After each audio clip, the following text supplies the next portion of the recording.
Oke, Mimin langsung lanjut ceritanya. Selamat mendengarkan, dan hidupkan imajinasi para tetua. Cerita pun dimulai. Berani sekali kau. Jinian mengulurkan tangan kanannya, menunjuk Suhan, dan berkata, turunlah sekarang juga. Kau tak pantas meremehkanku. Suhan menyipitkan matanya, lalu mengulurkan tangan kanannya. Namun dia hanya mengucapkan beberapa kata. Berhenti untukku. Nada yang sama, postur yang sama. Namun ada suara yang berbeda, situasi yang berbeda. Jinian mempertahankan ekspresi aslinya, tidak menunjukkan kegembiraan atau kemarahan, atau keterkejutan, yang terlihat hanyalah senyum dingin yang selalu ada di wajahnya. Dia bahkan tidak memiliki kesempatan atau waktu untuk terkejut. Wush! Sebuah pedang panjang muncul, menonjol di antara banyak cahaya pedang. Warna hitam pekat, dipadukan dengan warna yang menyatu dari 6 elemen dasar, berubah menjadi 7 warna, muncul di atas kepala Jinian. Cepat dan kejam, tepat saat pedang itu hendak menyerang, salah satu keturunan kerajaan di samping Jinian akhirnya bereaksi. Yang mulia, serunya tanpa bisa ditahan. Semuanya terjadi dalam sekejap mata. Dia mendengar kata, diperbaiki, yang diucapkan Suhan sebelumnya dengan sangat jelas. Dalam waktu sesingkat itu, keturunan kerajaan ini bahkan tidak tahu apakah Jinian benar-benar membeku di tempat, atau apakah waktunya terlalu singkat untuk mengubah ekspresi dan postur tubuhnya. Dia ingin bertindak, tetapi dia khawatir dimarahi Jinian. Dia sangat memahami temperamen Jinian. Jinian mungkin tidak sehebat Zonglin dalam hal kultivasi, tetapi kesombongannya sama sekali tidak kalah dengan Zonglin. Kalau saja Jinian tidak muncul, itu tidak masalah. Tapi dengan dia di sini, mengapa kita perlu jenius iblis lainnya untuk bertindak? Pada saat kritis itu, keturunan kerajaan ini akhirnya mengurungkan rencananya untuk campur tangan. Dan pada saat inilah, Bes! Sebuah rune emas besar meletus dari tubuh Jinian. Jimat ini membentuk perisai melingkar yang menyilaukan, menyelimuti tubuh Jinian, dengan banyak sekali rune misterius yang berkeliaran di atasnya. Pedang itu jatuh dan mengenai rune itu. Kubah itu pecah, semua rune di atasnya lenyap, dan Jinian yang ada di dalamnya akhirnya sadar kembali. Perisai itu menangkis pukulan fatal itu, yang setara dengan memberinya kesempatan kedua dalam hidup. Kalau tidak, bagaimana mungkin teknik penstabil pikiran Suhan hanya bertahan sebentar? Setelah sadar kembali, ekspresi Jinian berubah drastis. Dia mundur beberapa ratus meter, dan ketika dia melihat Suhan lagi, dia benar-benar kehilangan kepercayaan diri yang dimilikinya sebelumnya. Apa yang disebut kepercayaan itu hancur saat kubah itu runtuh, atau lebih tepatnya, saat kubah itu muncul. Jinian tidak pernah menyangka bahwa ras manusia rendahan yang tidak pernah dipandang rendah olehnya benar-benar dapat memaksa tindakan penyelamatan hidupnya aktif secara otomatis hanya dengan satu pukulan. Terlebih lagi, itu hancur berkeping-keping. Kekuatan mengerikan apa ini? Seberapa tajamkah bilah pedang itu? Dan satu kata itu, diperbaiki, seolah-olah telah ditempatkan di dimensi lain, dan Jinian dapat dengan jelas merasakan apa yang dilakukan orang lain. Tetapi dia sendiri sama sekali tidak bisa bergerak. Indera ketuhanan dapat bekerja, mengetahui segala sesuatu yang terjadi di sekitarnya, tetapi tidak berdaya untuk berbuat apa-apa. Perasaan menyaksikan kematian mendekat dan tidak punya pilihan selain menanggungnya membuat kulit kepala Jinian merinding ketika dia mengingatnya. Melihat Suhan lagi, ia masih memiliki sikap tenang dan kalem. Satu-satunya perubahan yang tampak hanyalah senyumnya yang sedikit lebih lebar. Yang mulia, sebuah suara datang dari samping, mengganggu pikiran Jinian. Gulungan. Jinian mengepalkan tinjunya. Niat membunuhnya menakutkan. Ketika aku menghadapi krisis seperti ini tadi, tidak ada satupun dari kalian yang bergerak. Mendengar hal itu, keturunan raja pun terkejut. Seketika, dia berkata dengan ekspresi yang salah, "Yang mulia, apa yang baru saja terjadi terlalu tiba-tiba, kami tidak bisa bereaksi." Sudah berapa detik, Apa itu belum cukup untuk membuatmu bereaksi? Kalian sampah tak berguna. Jin Yan menggertakkan giginya. Jika bukan karena kehadiran begitu banyak manusia, Jin Yan pasti ingin mengincar salah satu keturunan kerajaan. Dia menyadari bahwa orang-orang di sekelilingnya adalah sekelompok orang idiot. Para iblis yang dilaporkan tidak bisa membedakan antara hal-hal primer dan sekunder itu satu hal, tapi keturunan kerajaan itu buta itu hal lain. Apa gunanya mereka? Melihat keturunan kerajaan tetap diam, Jin Yan menatap Su Han lagi. Reinkarnasi Kaisar Naga Iblis kuno, yang menduduki peringkat pertama dalam daftar buruan umat manusia, sungguh sesuai dengan reputasinya. Kamu membuatku tersanjung. Su Han berkata dengan tenang, kaulah keturunan peringkat ke-13 dari klan suci, yang agak mengecewakanku. Jin Yan tidak marah karena kata-kata ini. Pada saat ini, dia dipenuhi dengan rasa khawatir. Bahkan karena pernah mengalami kematian sebelumnya, dia mengembangkan rasa takut yang aneh terhadap Su Han. Dia akhirnya mengerti mengapa Yun Ji dan Zhan Yuanxiong pergi dan tidak pernah kembali.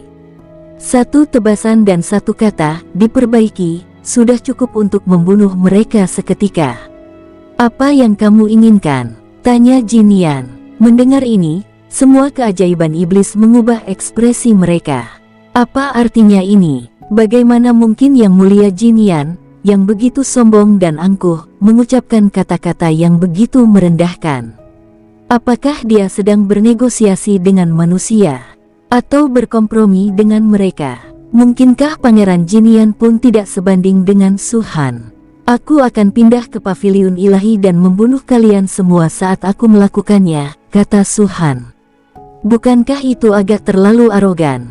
Ekspresi Jin Yan berubah, dan ia melanjutkan, Su Han, Sekte Phoenixmu memang punya banyak orang, tapi kultivasi mereka terlalu rendah. Mereka sama sekali tidak mengancamku. Kalau kau bersikeras bertarung langsung, pasti akan berujung pada kehancuran bersama. Aku punya saran, tapi aku tidak tahu apakah kau mau mendengarnya. Silakan, kata Su Han. Tangga surgawi akan segera dibuka, dan kita harus kembali ke alam iblis untuk bersiap. Markas paviliun ilahi ini boleh menjadi milikmu, tetapi kau tidak boleh berperang melawan kami lagi. Sekalipun ada dendam, dendam itu harus dilunasi saat tangga surgawi dibuka. Dengan begitu, kita semua bisa menunggu dan meningkatkan kekuatan untuk memasuki tangga surgawi. Bagaimana menurutmu? Kalau diutarakan dengan baik, itu artinya, kami akan memberikan wilayah paviliun Senming kepadamu, dan kamu akan membiarkan kami pergi. Tak seorang pun yang hadir adalah orang bodoh. Baik mereka dari Sekte Phoenix maupun para jenius iblis itu, mereka semua bisa memahami maksud perkataan Jin Yan. Mereka terkejut, merasa bahwa Jin Yan tidak seharusnya mengatakan hal itu. Lagi pula, hanya karena satu tebasan itu, dia jadi takut pada Su Han. Jin Yan benar-benar sudah bertindak terlalu jauh. Setan lain mungkin bingung, tetapi dia tahu betul bahwa jika rune itu tidak muncul secara otomatis, dia mungkin tidak akan memiliki kesempatan untuk membuat pengaturan terakhirnya. Dia ingin tahu seperti apa kekuatan tempur yang dimiliki Su Han, tetapi Su Han jelas tidak akan memberitahunya, jadi dia hanya bisa menebak dalam hatinya. Sudah ditetapkan tidak akan lebih rendah dari saya, bahkan mungkin melebihi itu. Terutama metode mereka yang aneh, yang mustahil untuk dilawan. Jika kau bertanya apa yang paling ditakutkan Jin Yan terhadap Su Han, pastilah itu bukan konfrontasi langsung, melainkan teknik menstabilkan pikiran yang baru saja digunakan Su Han. Su Han sebelumnya menyatakan bahwa teknik ini sangat mematikan bagi musuh yang levelnya sama atau memiliki kekuatan tempur yang lebih rendah. Semakin kuat seseorang, semakin mereka dapat merasakan teror dari teknik menstabilkan pikiran. Misalnya, tahun-tahun yang baik. Bagaimana jika saya tidak setuju? Perkataan Su Han membuat hati Jin Yan menegang. Dia secara refleks bertanya, jadi apa yang kamu inginkan? Aku mau pangkalannya, dan aku mau nyawa kalian juga. Anda bermimpi. Sebelum Jin Yan sempat berbicara, Keturunan kerajaan di sampingnya berteriak dengan marah. Sebagai keturunan 3 ras, mereka memiliki kekuatan tempur yang tangguh, dan selama beberapa dekade, mereka telah menikmati pengaruh dan kekuasaan yang sangat besar di wilayah bintang atas. Siapapun manusia yang melihat mereka harus menjaga jarak yang lebar. Jika mereka melampaui batas, bahkan sedikit saja, mereka akan dimusnahkan, jiwa dan raga. Mereka bahkan pernah melihat orang-orang di alam dewa surgawi dan bahkan alam dewa kuno, tetapi karena aturan antara kedua ras, para manusia kuat ini tidak dapat menyerang mereka. Mereka hanya bisa menyaksikan manusia-manusia itu membantai manusia. Wajah mereka pucat pasi, namun tak berdaya. Karena sudah terbiasa dengan perasaan dipandang rendah oleh dunia, bagaimana mungkin dia bisa tahan menghadapi ancaman dan penghinaan seperti itu pada saat ini? Bahkan sebelum pertarungan dimulai, Jin Yan sudah merendahkan posisinya sejauh ini. Hanya karena tusukan itu. Atas dasar apa? Bahkan anggota keluarga kerajaan ini merasa bahwa serangan barusan tidak terlalu kuat, hanya terlihat mencolok, dan Jin Yan tidak sempat bereaksi karena dia lengah oleh serangan aneh Su-Han. Dalam pertarungan sesungguhnya, apakah orang-orang dari Sekte Phoenix yang bahkan belum mencapai alam dewa mendalam bisa menandingi kita? Mimpi, ya, kamu sedang bermimpi. Hahaha. Su-Han, kami telah menjelajahi wilayah bintang atas selama beberapa dekade, dan kami belum pernah melihat manusia sesombong dirimu sebelumnya. Memangnya kenapa kalau kita lebih banyak? Apa yang bisa dilakukan sekumpulan sampah ini terhadap kita? Apa hakmu mengancam kami di sini? Para iblis ajaib lainnya juga telah menahan amarah mereka untuk waktu yang lama. Ketika keturunan kerajaan berbicara, mereka semua buru-buru mengucapkan beberapa patah kata untuk melampiaskan ketidakpuasan mereka. Mendengar suara-suara ini, ekspresi Jin Yan menjadi sangat gelap. Kalian semua mau memberontak? Diam, semuanya, geram Jin Yan. Yang mulia, apa yang Anda takutkan dari mereka? Keturunan kerajaan itu menggertakkan gigi dan berkata, kekuatan serangan Su-Han belum tentu sekuat itu. Hanya saja kau belum siap menghadapi taktiknya. Karena sekarang kau sudah waspada, membunuh mereka adalah hal yang sangat mudah. Bodoh. Mata Jin Yan melebar, berharap dia bisa menamparkan orang ini sampai mati. Namun, keturunan kerajaan tidak setuju. Meskipun setan mungkin memiliki fanatisme berlebihan dan pemujaan terhadap yang kuat, itu tergantung pada keadaan. Misalnya, saat ini, selain Jin Yan, semua iblis berpikir mereka bisa membunuh Su-Han dan yang lainnya, tetapi Jin Yan bersikeras menurunkan pendiriannya. Bagaimana mungkin mereka bisa menoleransi hal itu? Dan siapa ini? Suara Su-Han terdengar. Jin Yan diam-diam merasa senang, sambil berpikir dalam hati, pantas saja dia mendapat balasan seperti itu. Pertanyaan Su-Han dengan jelas menunjukkan bahwa dia telah mengalihkan perhatiannya kepada keturunan kerajaan. Lebih baik kalau si idiot ini mati dulu, setidaknya aku punya waktu. Keturunan kerajaan itu jelas tidak tahu apa yang dipikirkan Jin Yan. Ditambah dengan kemarahannya yang sudah ada sebelumnya, pihak lain segera menjawab setelah Su-Han selesai bertanya, Jin Yao Cheng, anggota keluarga kerajaan, Lu Shen. Jadi, itulah keajaiban kota Jingyao. Su-Han mengangguk sedikit dan berkata, jika kamu bertemu Si Wu lebih dulu, kamu mungkin tidak akan bicara omong kosong di sini. Yang mulia Si Wu, hahaha. Lu Shen tertawa terbahak-bahak, kau pikir kau berhak menyebut nama yang mulia Si Wu di sini? Dia kan eksistensi seperti dewa.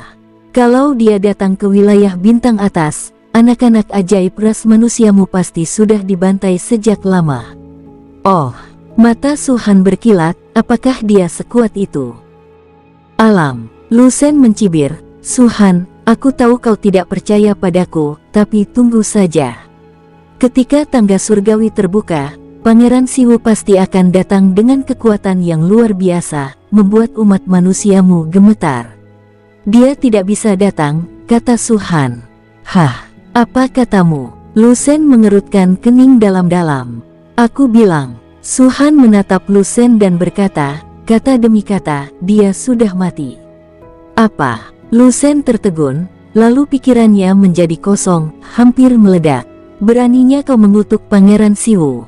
Kau sedang mencari mati. Dengan teriakan keras, aura Lu Sen melonjak, dan tanpa menunggu perintah Jinian, dia menyerbu ke arah Su Han. Tidak jelas apakah dia dibutakan oleh amarah atau karena benar-benar percaya diri. Singkatnya, saat dia bergegas menuju Su Han, dia bahkan tidak menggunakan cara apapun untuk menyelamatkan hidupnya. Penting untuk dipahami bahwa metode bertahan hidup bagi keturunan kerajaan sangat berbeda dengan metode bertahan hidup bagi keturunan suci. Yang terakhir akan muncul secara otomatis, tetapi yang pertama mengharuskan Anda memperluasnya secara manual. Melihat Lu Sen bergegas menuju Su Han, ekspresi Jinian tetap acuh tak acuh, seolah-olah dia sedang melihat orang mati. Pikirannya berpacu saat ia memikirkan cara untuk melarikan diri. Ketika benturan kuat, itu hanya berlangsung sesaat. Dia sudah menyadari bahwa dia bukanlah tandingan Su Han, dan kekuatan Su Han mungkin berada di luar imajinasinya. Tinggal di sini sama saja dengan menunggu kematian. Aku telah mendominasi dunia bintang kelas atas selama puluhan tahun, tetapi pada akhirnya aku harus melarikan diri. Jika ini sampai ke dunia iblis, aku akan kehilangan muka. Jinian melirik ke arah para iblis dan melihat mereka semua menatap punggung Lu Sen dengan mata penuh harap, dan tak dapat menahan diri untuk mencibir dalam hati. Dasar sekelompok orang idiot, kalian semua bodoh, yang kalian tahu cuma teriak-teriak minta perang. Lebih baik kalian semua mati di sini, supaya tidak ada yang tahu kalau aku kabur. Saat Jinian tengah memikirkan hal-hal ini, Lu Sen sudah bergegas masuk ke dalam kehampaan. Su Han tetap acuh tak acuh saat melihat Lu Sen berlari ke arahnya. Ia mengangkat tangan kanannya lagi dan menepuknya pelan. Menggunakan trik ini lagi, Lu Sen mencibir. Dia jelas melihat bahwa tindakan Su Han lah yang memperlambat reaksi Jinian. Namun saat ini, Lu Sen yakin dirinya sudah siap, jadi dia tidak takut sama sekali saat Su Han memanggilnya. Bes. Lapisan pertahanan yang tak terhitung jumlahnya muncul di sekitar tubuh Lu Sen. Paling dekat dengan tubuhnya, terlihat sebuah baju zirah berwarna ungu tua. Ada perisai semi-transparan di bagian luar baju besi itu. Di luar perisai, ada bagian lain dari baju zirah lembut yang bersinar dengan cahaya keemasan. Seperti dugaannya, dia memang telah mengambil semua tindakan pencegahan yang diperlukan. Perlu dipahami bahwa baik itu baju zirah lunak, baju zirah lengkap, maupun perisai, semuanya merupakan barang pemberian dari para dewa leluhur. Seaneh apapun metode Su Han, mungkinkah dia bisa menembus semua pertahanan ini? Apakah dia memang punya kekuatan seperti itu? Semua pertahanan terbentuk dalam sekejap. Setelah menyelesaikan semua ini, Lu Sen akhirnya mendongak dan menatap Su Han dengan percaya diri. Akan tetapi, kejadian yang dibayangkannya tidak muncul. Su Han memang menunjuk ke bawah, tetapi itu bukan teknik menstabilkan pikiran. Jari yang tampaknya tenang dan tak berdaya itu, saat turun sepenuhnya, tiba-tiba menyebabkan kehampaan runtuh dan badai meletus. Pusaran mengerikan langsung terbentuk di bawah jari-jari Su Han. Pusaran itu dipenuhi awan, disertai gemuruh guntur, menciptakan suara yang kuat dan mengagumkan. Cahaya menyilaukan terpancar dari pusaran itu, seolah-olah matahari sedang tertutupi oleh awan gelap dan perlahan-lahan muncul. Hingga pada saat tertentu, jari emas yang menakutkan itu, yang panjangnya 10.000 kaki dan tebalnya 100 meter, benar-benar menerobos awan dan muncul dari pusaran. Keyakinan di wajah Lu Sen akhirnya membeku. Kebekuan itu bukan disebabkan oleh ukuran jarinya, atau kemegahan pemandangannya, melainkan karena saat jari itu muncul, tekanan luar biasa yang tak terlukiskan melonjak dari sekelilingnya. Seluruh kehampaan hancur berkeping-keping, dan Lu Sen merasa seperti berada di dalam sangkar. Tekanan yang luar biasa itu tidak hanya membuatnya sulit bernapas, tetapi juga membuat darah dan energinya membeku, persis seperti ekspresinya. Tidak dapat dipindahkan. Apa? Pupil mata Lucen mengecil, wajahnya berubah drastis, dan bulu kuduknya berdiri. Rasa takut yang amat dalam menyergap hatinya, pikirannya menjadi kosong, seakan-akan hendak meledak saat itu juga. Dia bisa merasakan dengan jelas bahwa teror dari jari-jari itu sepenuhnya berasal dari kekuatan Su Han sendiri, dan tidak ada hubungannya dengan metode aneh yang pernah dia gunakan sebelumnya. Apa yang bisa kita simpulkan dari hal ini? Ini menunjukkan bahwa kekuatan tempur Su Han yang sebenarnya jauh melampaui pemahamannya. Ini tidak mungkin. Lucen meraung dalam hati. Sebagai anggota keluarga kerajaan, ia memiliki kekuatan tempur yang sebanding dengan Kaisar Iblis bintang 3 atau bintang 4 saat ia berada di alam Kaisar Iblis setengah langkah, yang dapat dianggap puncaknya. Satu-satunya yang mampu mengalahkannya adalah keturunan ras suci. Menurutnya, kekuatan tempur sejati keturunan ras suci adalah yang terbaik. Makhluk apalagi yang bisa lebih kuat dari mereka? Namun pada saat itu, Lucen benar-benar mengerti apa artinya menjadi katak di dalam sumur. Tidak heran Su Han berani mengatakan bahwa Si Wu telah meninggal, tidak heran dia berani mengatakan bahwa Zhong Lin sangat waspada terhadapnya. Kekuatan tempur yang mengerikan seperti itu bahkan berada di luar jangkauan Jinian, jadi wajar saja jika hal itu memiliki modal untuk membuat Zhong Lin waspada. Yang mulia, selamatkan aku. Melihat jari itu menekannya, Lucen dipenuhi dengan keputusasaan. Dia mencoba melawan, tetapi seluruh kekuatannya terkunci, hanya pertahanan yang sebelumnya dia buat di luar tubuhnya yang tersisa. Tetapi dia tahu betul bahwa hal itu saja tidak cukup untuk bertahan melawan jari itu. Rasa penyesalan yang mendalam muncul di hatinya. Mengapa dia begitu sombong? Sekalipun alat untuk bertahan hidup itu sangat berharga, seharusnya dia sudah mengaktifkannya lebih awal. Saat dia menoleh, Lucen melihat sekelilingnya, mencoba mencari sosok Jinian. Jinian tetap berdiri di sana, wajahnya dingin dan acuh tak acuh, jelas tidak berniat melakukan apapun. Selanjutnya, retakan hitam legam muncul di belakang Jinian. Retakan itu menyambung dengan retakan lain di dalam kehampaan, dan jika seseorang tidak memperhatikannya dengan saksama, orang tersebut akan benar-benar mengira bahwa retakan itu disebabkan oleh jari Su Han yang membentur permukaan. Bahkan Su Han dan yang lainnya berpikir begitu. Namun, Lucen tahu bukan itu masalahnya. Yang mulia, otaknya membeku sesaat, dan kemudian ekspresi Lucen tiba-tiba menjadi gelap. Sekilas keraguan melintas di matanya, yang akhirnya berubah menjadi pandangan sinis dan tegas. Pada saat kritis seperti ini, kau berniat meninggalkan kami dan pergi. Lucen berteriak pada Su Han, Jinian ingin pergi. Dia sedang membangun portal antara dua dunia. Mendengar ini, ekspresi Jinian langsung berubah. Su Han mengerutkan kening dan menatap Jinian.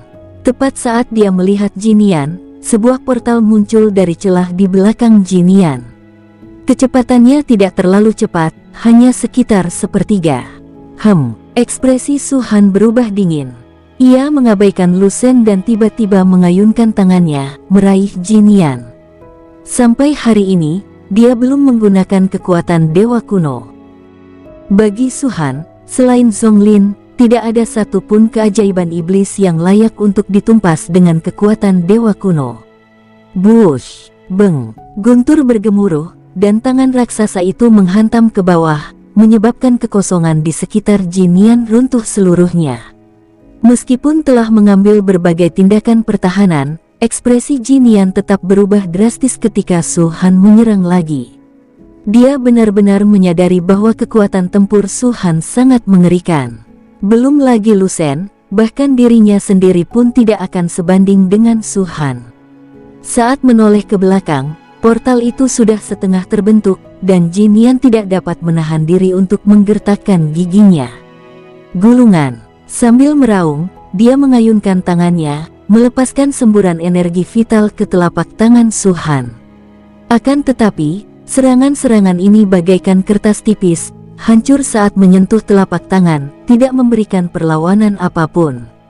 Para setan di kejauhan benar-benar tercengang. Jika penggunaan teknik penyelamatan nyawa Jinian oleh Su-Han sebelumnya adalah karena sifatnya yang tidak dapat diprediksi, sehingga mustahil bagi Jinian untuk bertahan, maka saat ini itu adalah penindasan yang total dan mutlak. Su-Han bagaikan raksasa, sementara Jinian bagaikan anak kecil. Serangan habis-habisannya bahkan tak cukup untuk menggelitik Su-Han. Hahaha. Tawa keras Lu Sen terdengar. Jinian, kau sendiri yang menyebabkan kekacauan ini, dan sekarang kau berharap kami membayarnya dengan nyawa kami. Apa hakmu? Kamu masih hidup. Mata Jinian merah padam. Jika Anda bertanya siapa yang paling ingin dibunuhnya saat itu, sudah pasti bukan Su-Han, melainkan Lu Sen. Pengembunan portal interdimensional adalah teknik yang dianugerahkan kepadanya oleh dewa leluhur puncak alam dewa. Awalnya, teknik ini dapat diembunkan secara diam-diam menggunakan celah yang dibuka oleh jari-jari Su-Han, dan Su-Han serta yang lainnya tidak akan dapat mendeteksinya sama sekali. Namun Lu Sen telah mengalahkannya. Kalau tidak, apakah dia akan berada dalam krisis seperti sekarang? Aku sudah merendahkan diri untuk berbicara dengannya secara detail, tapi kalian semua bertindak dengan sangat tidak hormat dan arogan, memaksanya bertindak sebelum aku sempat. Apa ini masalah yang kubuat? Jinian tidak ingin menjelaskan, tapi sepertinya hanya dengan cara inilah ia bisa melampiaskan amarahnya. Dia tahu bahwa Lu Sen pasti tidak akan selamat, itulah sebabnya dia ingin menyeretnya bersamanya di saat-saat terakhir ini. Jika dia masih hidup, Jinian bersumpah bahwa bahkan jika dia adalah keturunan keluarga kerajaan kota Jin Yao, dia akan memotongnya menjadi 1000 keping. Apapun yang terjadi, kau seharusnya tidak meninggalkan kami. Wajah Lu Sen dipenuhi kegilaan. Sekalipun mereka tidak berbicara, sekte kami tidak akan menghentikan permusuhan terhadapmu.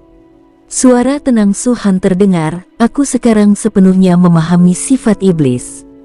Setelah membunuh Bai Zun dan Hong Yi, aku berniat melepaskan Xuan Wan dan yang lainnya, tetapi mereka tiba-tiba menyerang, mencoba menggunakan serangan gabungan untuk membunuhku.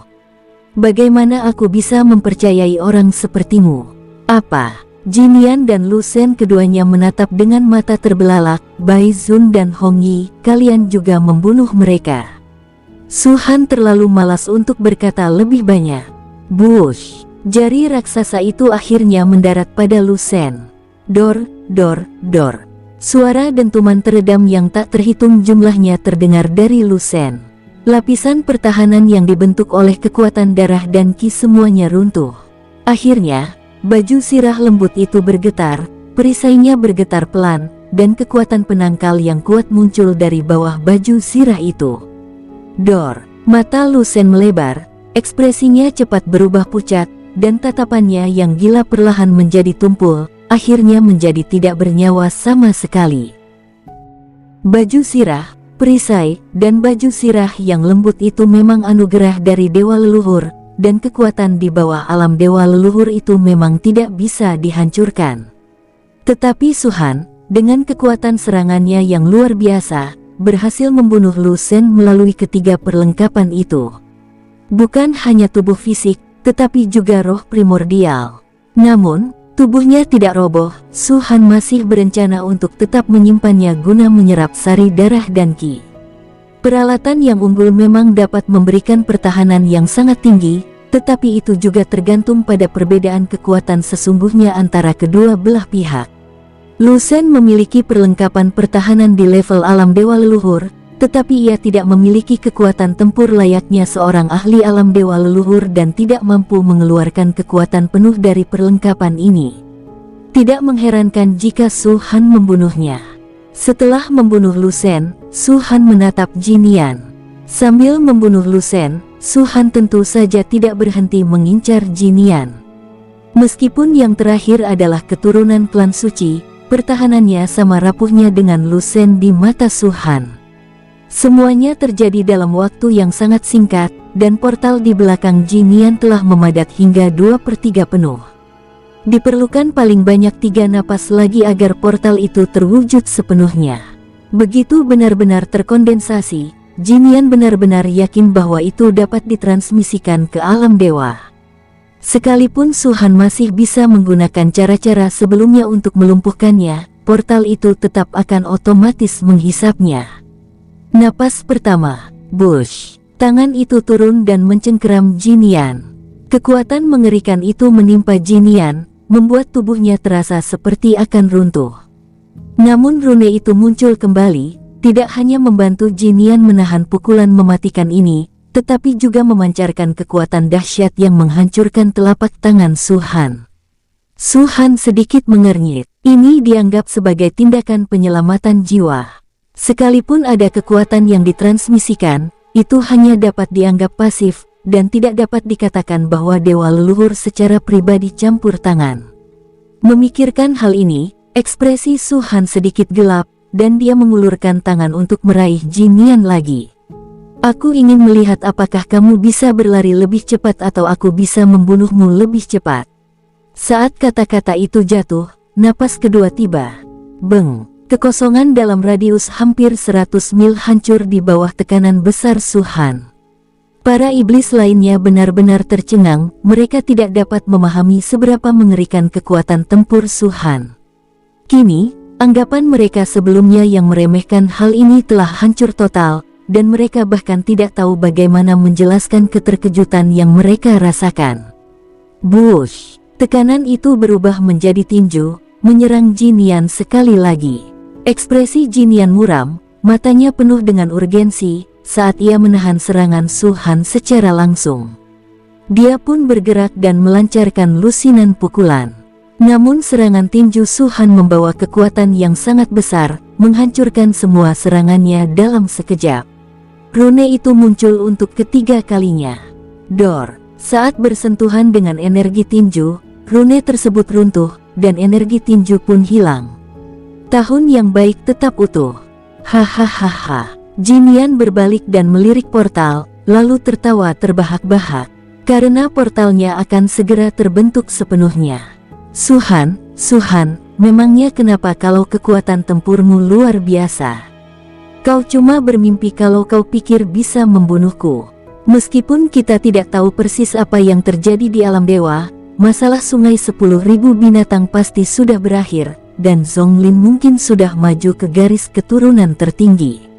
Tunggu saja, ras iblisku pasti akan kembali dengan penuh dendam, dan saat kita bergabung, kita pasti akan membunuhmu. Napas ketiga akhirnya tiba. Ekspresi Su-han dingin. Ia mengarahkan tangan kirinya ke arah Jinian dan meraihnya dengan tangan kanannya. Berhenti untukku. Saat kata itu terucap, suara Jinian tiba-tiba terhenti. Sekalipun dia penuh percaya diri, Jinian benci dengan perasaan benar-benar tertutup. Bush! Sebuah tangan raksasa, yang tampaknya menjangkau kehampaan yang luas, mendarat di Jinian dan menariknya dengan tajam. Dalam sekejap mata, mereka ditarik ke depan Su-han. Namun pada saat itu, portal itu sudah terbentuk sepenuhnya, dan tiba-tiba keluarlah kekuatan hisap yang luar biasa besarnya, yang semuanya berdampak pada Jinian. Di bawah kekuatan hisap ini, kekuatan teknik menstabilkan pikiran benar-benar dinetralkan, dan Jinian dengan cepat mendapatkan kembali mobilitasnya. Dia mencibir pada Su-han, matanya dipenuhi niat membunuh. Su-han merasa seolah-olah ada kekuatan tak terlihat yang dengan paksa mencongkel tangan yang menggenggam Jinian. Dia terus meningkatkan kekuatan tempurnya, tetapi semuanya sia-sia. Su-han, lepaskan, kau tidak bisa membunuhku, kata Jinian.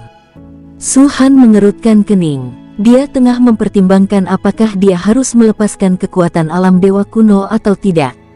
Apakah dia bisa membunuh Jinian jika dia benar-benar menggunakan kekuatan tempur puncaknya adalah masalah lain, tetapi dia pasti akan mengerahkan seluruh kekuatan tempurnya. Su-han yakin bahwa ia telah melakukannya tanpa sepengetahuan siapapun. Selain para petinggi Sekte Phoenix, tidak ada iblis yang tahu bahwa kekuatan tempurnya telah mencapai alam dewa kuno. Semua orang yang mengetahuinya sudah meninggal.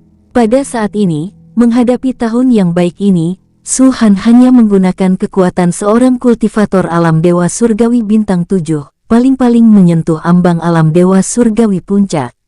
Akan tetapi, Jika dia mengerahkan seluruh kekuatannya dan tetap gagal membunuh Jinian, kekuatan aslinya akan langsung terungkap begitu Jinian kembali ke alam dewa. Daya hisap di dalam portal semakin mengerikan. Su Han tidak yakin bisa membunuh Jinian sepenuhnya, karena kemungkinan besar pria itu punya cara lain untuk bertahan hidup. Meskipun Su Han sangat tidak mau, pandangan tegas muncul di matanya. Dia tidak menyerang Jinian lagi, melainkan melepaskannya sepenuhnya. Ini adalah sesuatu yang tidak diharapkan Jinian. Apakah kamu akhirnya menyerah? Mata Jinian berbinar, kekuatan tempurmu hampir setara dengan dewa surgawi tingkat puncak. Aku sudah mengingatnya. Kuharap kau bisa menjadi lebih kuat lagi saat menaiki tangga surgawi. Jika kau tetap diam, kesombongan klan iblisku akan melahapmu hidup-hidup. Su Han menghela napas lega, menyesuaikan pikirannya, dan tersenyum saat Jinian memasuki portal teleportasi di saat-saat terakhir. Saat kau menaiki tangga surgawi, aku, Su Han, akan menunggumu. Kuharap Yang Mulia Jinian memiliki keberanian untuk datang lagi setelah kekalahan yang memalukan ini. Wajah Jinian berkedut, dan dia tidak dapat menahan diri untuk tidak menggelapkan ekspresinya. Su Han benar, dia memang melarikan diri dengan cara pengecut. Sebagai keturunan terkuat dari ras suci yang datang ke domain bintang atas, rencana awal Jinian adalah mengumpulkan semua iblis dan menekan semua manusia jenius, hanya menunggu tangga surgawi terbuka dan para jenius lain dari alam dewa tiba sehingga dia bisa benar-benar menghargai pencapaiannya yang gemilang. Namun siapa sangka bukan hanya ia gagal meraih satu pun hal tersebut, ia juga nyaris kehilangan nyawanya di Jinian. Pembukaan tangga surgawi paling lama kurang dari 4 tahun lagi. 4 tahun adalah waktu yang sangat singkat bagi orang selevel mereka. Tanpa Su Han, dia bisa dengan mudah mempertahankan kekaisaran yang dibangunnya di wilayah bintang atas, dan saat dia kembali ke alam dewa, dia secara alami akan meraih ketenaran dan mencapai tingkatan yang lebih tinggi. Su Han, ini semua gara-gara si sialan Su Han. Pada puncak kejayaannya, ia menaklukkan lautan suci yang luas dan menyegel semua iblis. Bereinkarnasi dan memiliki kekuatan tempur seperti itu, dia memaksaku melarikan diri dengan cara pengecut. Penuh kebencian, aku secara alami akan kembali ke Jinian, dan mungkin akulah yang akan mengambil nyawamu. Setelah mengucapkan komentar yang sarkastis namun tidak terlalu kasar, sosok Jinian sepenuhnya memasuki portal. Portal itu menghilang, dan tempat itu tampak kembali damai. Su Han menatap ke arah di mana portal teleportasi menghilang, mengerutkan kening untuk waktu yang lama, dan akhirnya mendesah pelan. Dia manusia, dan pada akhirnya hanya tahu sedikit tentang metode setan. Awalnya saya berpikir bahwa keturunan keluarga suci seperti Jinian akan memiliki sarana untuk bertahan hidup, tetapi itu hanya masalah seberapa banyak. Kalau aku bisa menghancurkan teknik bertahan hidupnya sekali, aku juga bisa menghancurkannya untuk kedua kalinya, dan cepat atau lambat aku akan menghabiskan semuanya. Namun siapakah yang mengira bahwa portal antara dua dunia itu benar-benar ada? Penguasa bulan darah untuk sementara menekan Laut Suci, dan kekuatan Laut Suci tidak mampu menutupinya. Portal teleportasi dua alam kemungkinan besar langsung mengirim Jinian kembali ke alam dewa dari wilayah bintang atas. Master Sekte, sebenarnya tidak perlu terlalu dipikirkan. Lagi pula, Jinian berada di peringkat ke-13 dalam daftar perburuan iblis. Hanya ada sedikit jenius yang mengunggulinya. Tidak mengherankan jika 13 kota akan berusaha keras untuk melindunginya. Suara Suan Yuan Qiong terdengar dari belakang. Su Han tetap diam. Dia teringat Siwu dan Sun Tianli saat itu. Kedua orang ini pasti punya metode yang lebih hebat daripada Jinian. Sayangnya, altar Qi dan darah memblokir semua kontak mereka dengan dunia luar. Sekalipun mereka diberi portal antara kedua dunia, mereka tetap tidak akan bisa pergi. Jika bukan karena altar darah dan Qi, membunuh mereka akan sangat sulit. Su Han mendesah dalam hati. Setelah berpikir lebih dekat, Su Han merasa lega. Seperti dirinya, dia tidak hanya memiliki cincin Sumeru Putra Suci, tetapi juga pedang Ki Kaisar dan kemampuan untuk memanggil penyihir leluhur. Sebelum dia kehabisan metode ini, tidak ada satu makhluk pun di bawah alam dominator yang dapat membunuhnya. Benarkah pejabat diperbolehkan membakar, tetapi masyarakat biasa dilarang menyalakan lampu? Secara umum, ras iblis jauh lebih kuat daripada ras manusia. Tidak mengherankan jika para jenius seperti Jinian memiliki begitu banyak kemampuan. Tidak apa-apa, Su Han menarik napas dalam-dalam dan berkata dengan tenang, tangga surgawi itu seperti altar darah dan ki, yang dapat mengisolasi mereka dari dunia luar. Bahkan gerbang teleportasi interdimensi pun tak berguna bagi mereka. Kita gagal menahannya di sini kali ini. Jika dia benar-benar datang saat tangga surgawi dibuka, sekte kita akan memastikan dia tidak pernah pergi. Semua orang mengangguk. Master Sekte, bagaimana dengan iblis-iblis ini? Ling Xiao memandang iblis-iblis yang tersisa. Jinian memiliki 2 portal interdimensi, tetapi keduanya tidak. Melihat tatapan Ling Xiao, para iblis ajaib yang tersisa gemetar hebat, menampakkan teror yang mendalam. Jangan bunuh kami tidak ingin mati. Kami bersumpah bahwa kami tidak akan pernah lagi menentang umat manusia. Kami bersedia melakukan apa saja untuk menyelamatkan nyawa kami, biarkan kami pergi. Di bawah rasa takut yang amat sangat, pertahanan psikologis para keajaiban setan ini runtuh total. Mereka sudah membuang semua omong kosong tentang kebencian antara kedua ras itu ke belakang pikiran mereka. Pada saat ini, yang mereka inginkan hanyalah hidup. Su Han melirik mereka, merenung sejenak, lalu melihat ke kejauhan. Bunuh mereka semua, jangan biarkan seorang pun hidup. Ling Xiao dan yang lainnya berdiri tegak, ya. Ledakan, dentuman. Serangan dahsyat menimpa jenius setan ini. Suasana yang tadinya sunyi tiba-tiba dipenuhi suara jeritan yang melengking. Jinian melarikan diri karena kalah, dan pewaris kerajaan Zhan Yuanxiong dan Lu Shen terbunuh. Para iblis jenius yang tersisa juga tewas di tangan Ling Xiao dan kelompoknya. Wilayah paviliun ilahi sekali lagi kembali ke tangan manusia. Sejak hari ini, Sekte Phoenix secara resmi mengumumkan kepada publik, markas besar paviliun ilahi telah berganti nama menjadi Sekte Phoenix. Berita ini, meski tidak terlalu mengejutkan, tetap menimbulkan kehebohan di wilayah level 7. Kalau saja ada kekuatan lain yang mendirikan sekte di tepi zona tingkat ke-7, mereka mungkin tidak akan mampu membuat riak sedikit pun. Lagi pula, ada terlalu banyak pasukan kecil di pinggiran zona level 7. Mereka mungkin saja mengibarkan bendera mereka hari ini dan akan dibasmi besok. Tetapi Sekte Phoenix berbeda. Sudah lama sekali, siapa yang tidak tahu siapa pendiri Sekte Phoenix? Kaisar kuno naga iblis, Su Han. Meskipun Su Han dalam kehidupan ini tidak lagi memiliki kultivasi seperti dulu, dia masih memiliki 2 raksasa di belakangnya, permaisuri penghancur dan istana Raja Awan. Istana 100 Bunga belum membuat pernyataan lengkap mengenai posisinya, mereka hanya berbicara kepada Su Han secara pribadi. Meski begitu, para kultivator itu tahu bahwa Istana 100 Bunga jelas-jelas condong ke pihak Su Han. Lagi pula, Putri Su Han, Su Sui, merupakan anak ajaib nomor 1 di Istana 100 Bunga. Selain Istana 100 Bunga, ada kekuatan tersembunyi lain yang mungkin juga berada di pihak Sekte Phoenix. Itulah Dewa Iblis Primordial. Di bidang bintang kelas atas, hanya ada 3,5 orang suci, Dewa Iblis Primordial, Dewa Kuno Taiji, dan Ratu Penghancur. Masing-masing dari mereka setara dengan sekte super. Sekarang Dewa Kuno Taiji telah tumbang, Dewa Iblis Kuno dan Ratu Penghancur sama-sama berada di pihak Su Han, ditambah lagi Istana 100 Bunga dan Istana Raja Awan. Siapa yang berani menyinggung mereka dengan mudah? Aliansi Bintang, bersama Prefektur Daming dan Prefektur Jingan, mau tidak mau akan berhadapan langsung dengan Su Han. Khususnya, Su Han membunuh penguasa Prefektur Daming dan Aliansi Bintang, serta Grandmaster Aliansi Bintang yang ditempatkan di wilayah bintang atas.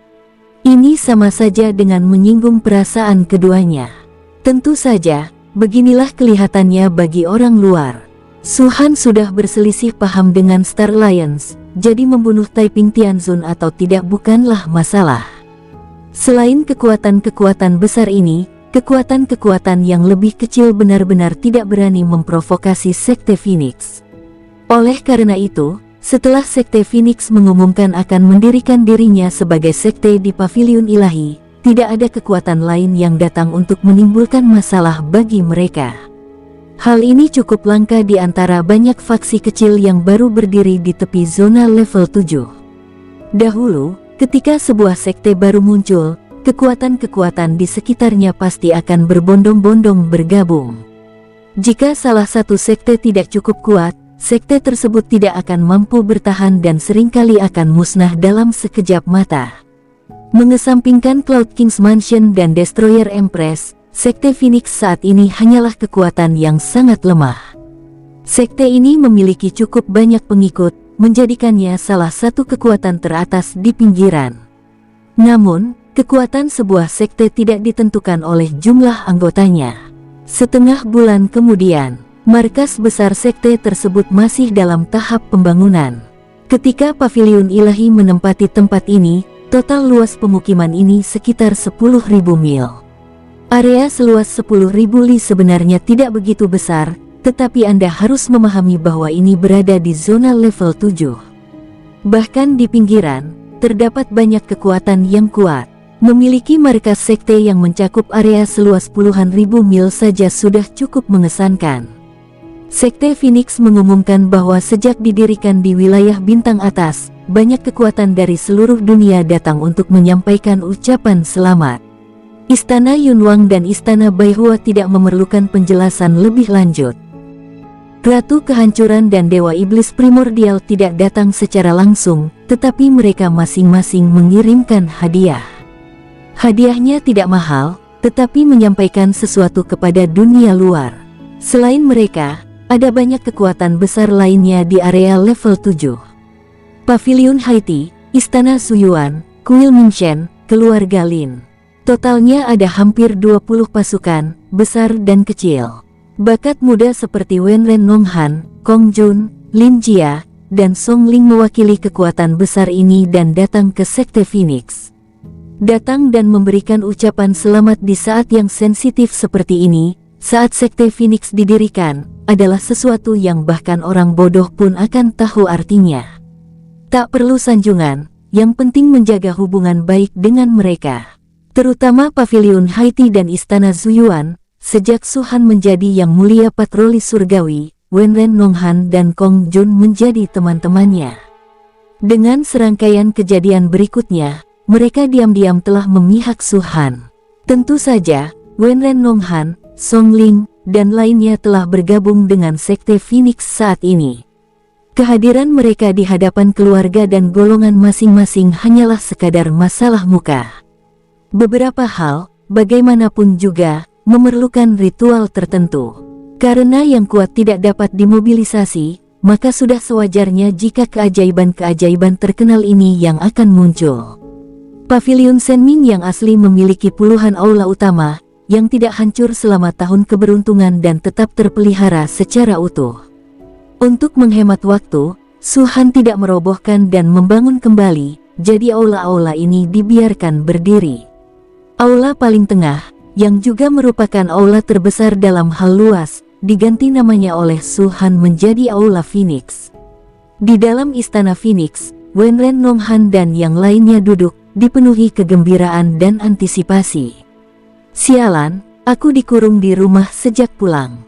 Sekarang, akhirnya aku punya kesempatan untuk datang ke rumah ketua sekte untuk menghirup udara segar, hahaha.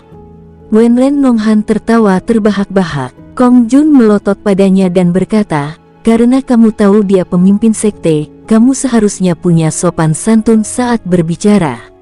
Wenren Nonghan secara refleks ingin membantah, tetapi setelah melihat sekeliling pada anggota tingkat tinggi Sekte Phoenix yang duduk tegak, dia menelan kembali kata-kata yang hendak diucapkannya. Sayalah yang bertindak terlalu jauh. Saya harap pemimpin sekte akan memaafkan saya. Hehe. Su-han menggelengkan kepalanya, ketika tidak ada hal penting, Sekte Phoenix tidak memiliki banyak aturan.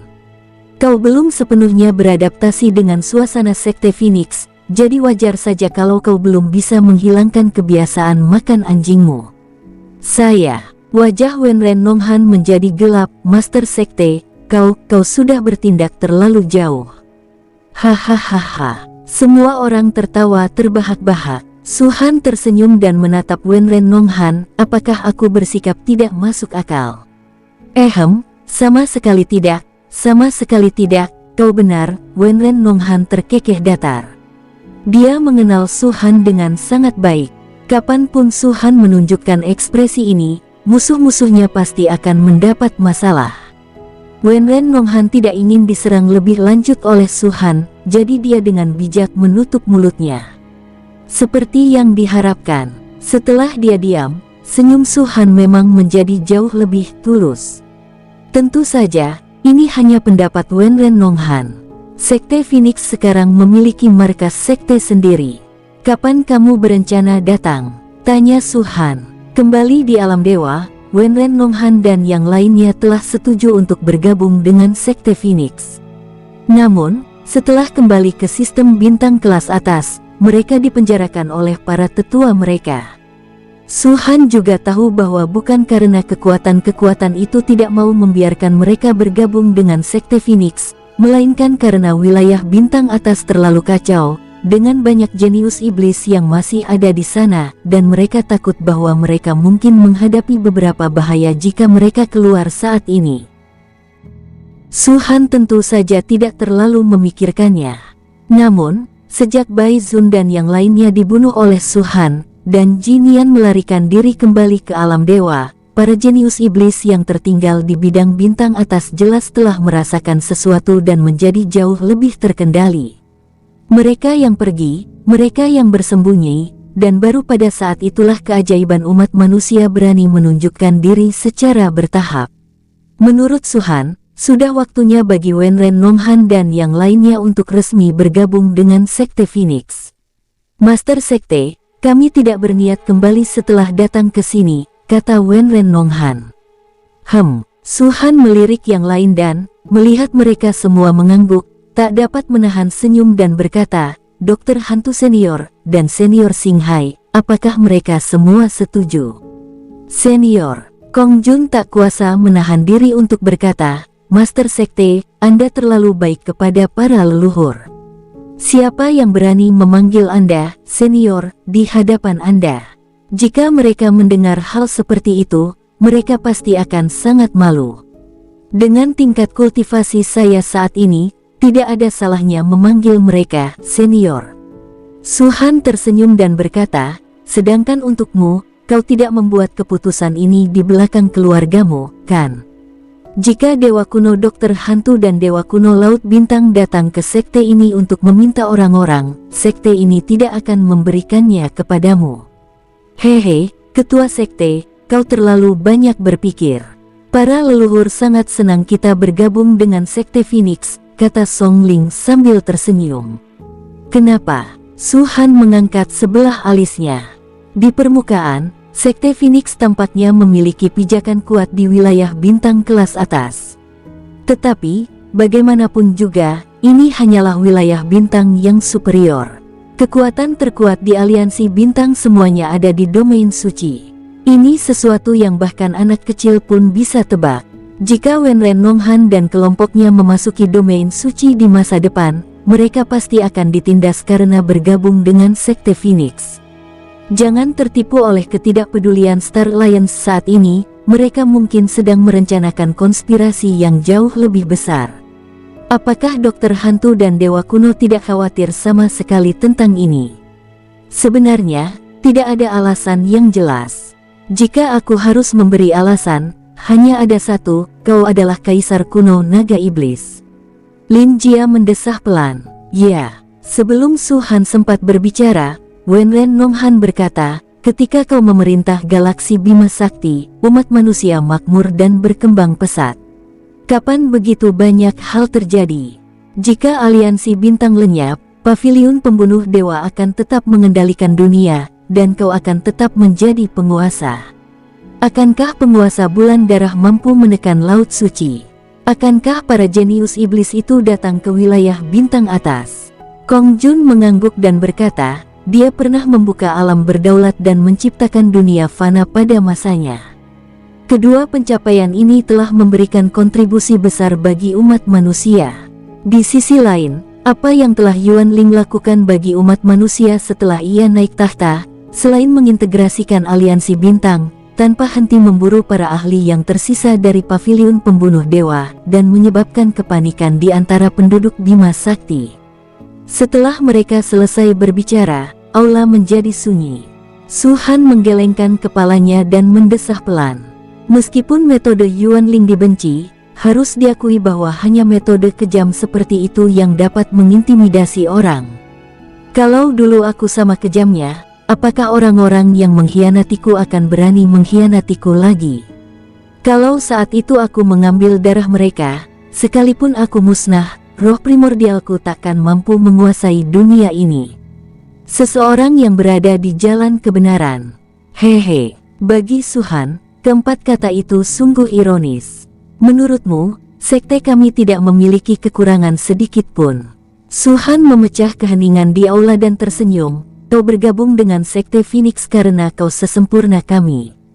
Tentu saja, kata Wenren Nonghan dengan ekspresi bangga.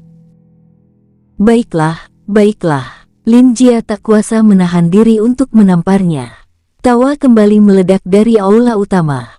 Kong Jun berkata, Master Sekte, kalau dipikir-pikir lagi, bahkan seluruh istana leluhur ada di pihak sekte Phoenix. Apa bedanya kita bergabung dengan sekte Phoenix atau tidak? Benar, jika para jenius tak tertandingi seperti kita bergabung dengan sekte Phoenix, kita pasti akan menjadi pilar sekte Phoenix. Ini hanya bantuan, jadi mengapa para leluhur menghentikan kita? Tambah Wenren Nonghan. Hahaha. Su Han tertawa terbahak-bahak, sepertinya 3 bajingan sekte Phoenix akan mendapat tambahan 1 anggota lagi. Su Han menekankan kata murah dengan sangat jelas, yang membuat semua orang tertawa.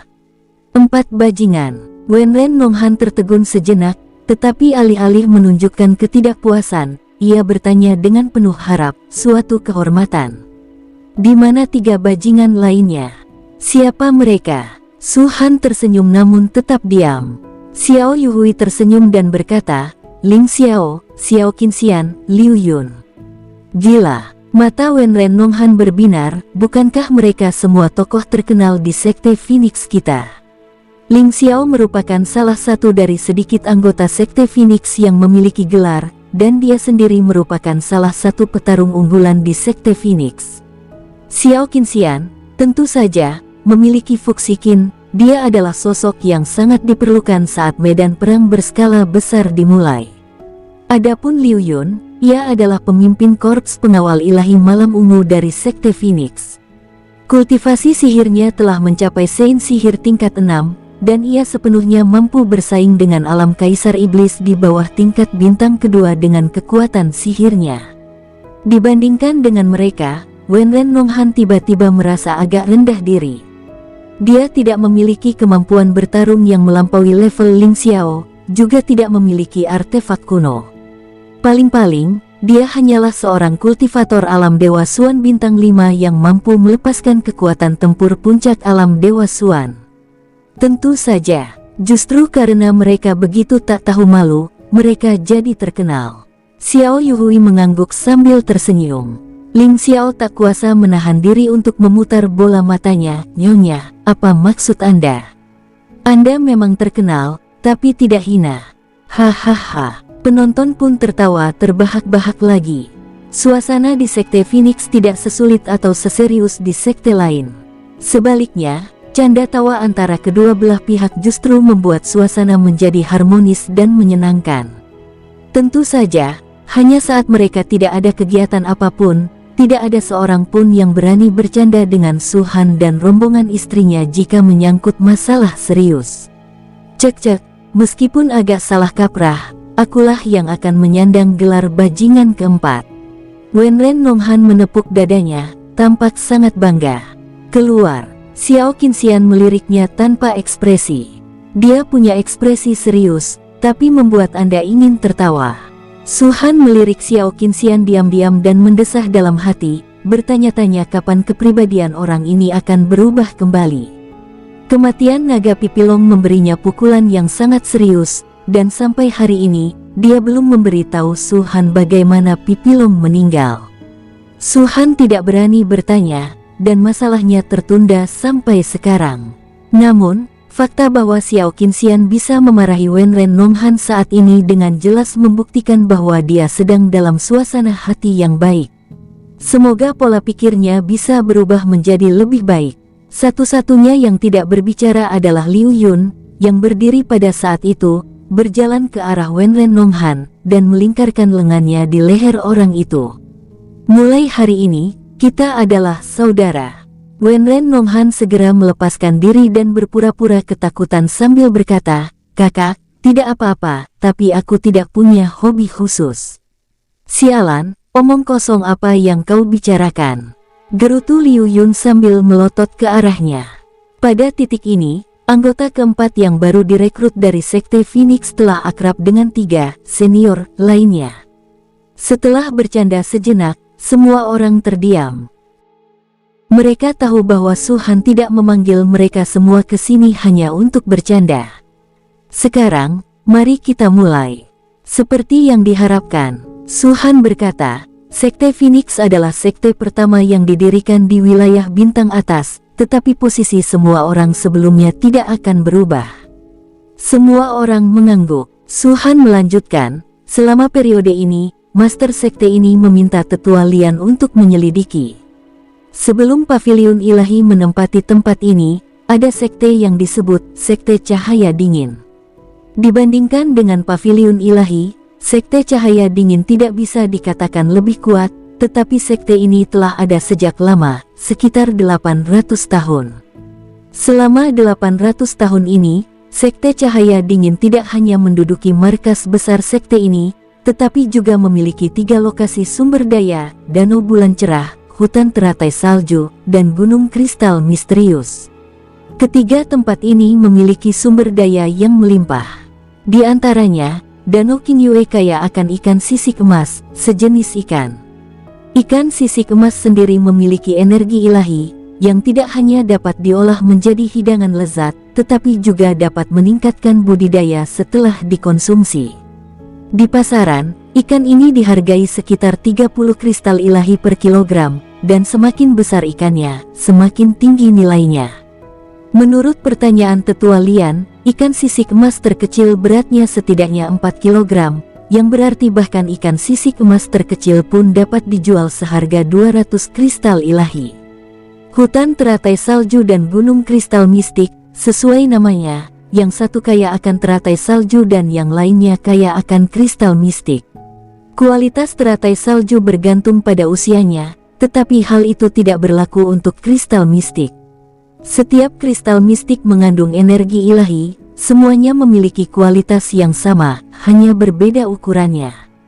Setelah Su Han selesai berbicara, Lian Yuze melambaikan tangannya dan membagikan kristal memori kepada masing-masing eksekutif senior. Berisi informasi terperinci tentang 3 tempat, Hutan Teratai Salju, Danau Bulan Bening, dan Gunung Kristal Misterius. Setelah membacanya, semua orang sedikit mengernyit. Produksi tahunan Golden Scales sekitar 8.000 kati.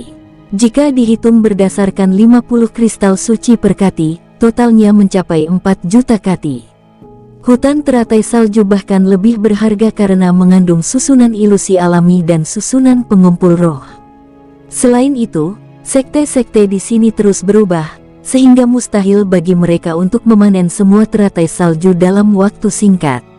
Meski begitu, hutan teratai salju menghasilkan sekitar 2.000 tanaman teratai salju setiap tahunnya. Perlu dicatat bahwa meskipun teratai salju berasal dari tahun yang sangat muda, ia masih dapat menghasilkan setidaknya 500 kristal dewa. Dengan kata lain, hutan pegunungan bersalju dapat mendatangkan 10 juta kristal dewa bagi kekuatan ini dalam setahun. Terakhir, Suanjing yang diproduksi di Gunung Suanjing sangat mirip dengan kristal ilahi. Namun, dibandingkan dengan kristal ilahi, Kristal mistik lebih mudah diserap dan dapat dimurnikan lebih cepat, membuatnya lebih unggul daripada kristal ilahi untuk dibudidayakan. Selain itu, kristal ilahi adalah mata uang universal di wilayah bintang superior, sedangkan kristal mistik hanya dapat digunakan sebagai barang. Satu kristal mistik bernilai sekitar 5 kristal ilahi, yang sebenarnya merupakan harga premium, karena energi ilahi yang terkandung dalam satu kristal mistik paling banyak setara dengan 3 kristal ilahi. Mystic Crystal Mountain terus ditambang, tetapi merupakan rumah bagi sejumlah besar binatang suci, sehingga sulit ditambang oleh pasukan yang lebih kecil. Oleh karena itu, hasil tahunannya hanya sekitar 1 juta kristal. Itu setara dengan 5 juta kristal ilahi. Ketiganya jika digabungkan berjumlah hampir 20 juta kristal ilahi per tahun. Jumlah sebanyak itu tentu saja tidak ada apa-apanya bagi Su-Han, yang memiliki kristal unsur yang tak terhitung jumlahnya. Su-Han tidak akan menjual barang-barang ini demi uang, ia bermaksud menggunakannya langsung untuk pengembangan anggota Sekte Phoenix.